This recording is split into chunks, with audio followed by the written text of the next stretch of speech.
An accidental laboratory leak in China was most likely the cause of the coronavirus pandemic. That it most likely came from a lab leak and not from an infected animal. As if this year wasn't already bad enough, today we get these big, bold, urgent headlines, stemming from a leak to the Wall Street Journal about a leak.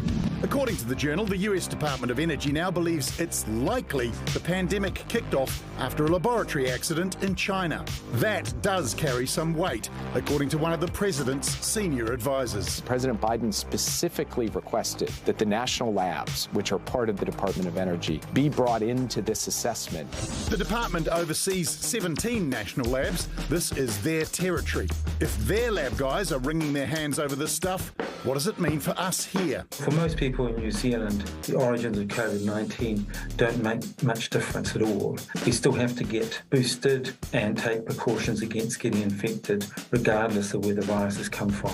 Dr. Baker says to help prevent the next pandemic, we do need to know where this one's come from. If it has come from a lab, this won't be the first time. We saw this in 1978 when the last case of smallpox, and a year earlier, in 1977, we saw what was called the Russian flu, and it killed around 700,000 people over the next 2 years.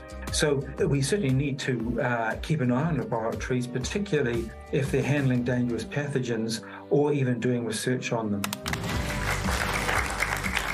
Yeah, a lot of people will be wondering why this is important, and you know the reason it's so important is that if China, which has not yet proved definitively that it came from the bats, if China did let it leak out of a lab, you know they've got some real questions to answer as to what they unleashed on the world. And the other, a really important reason is that there is a bat out there that has been really badly maligned.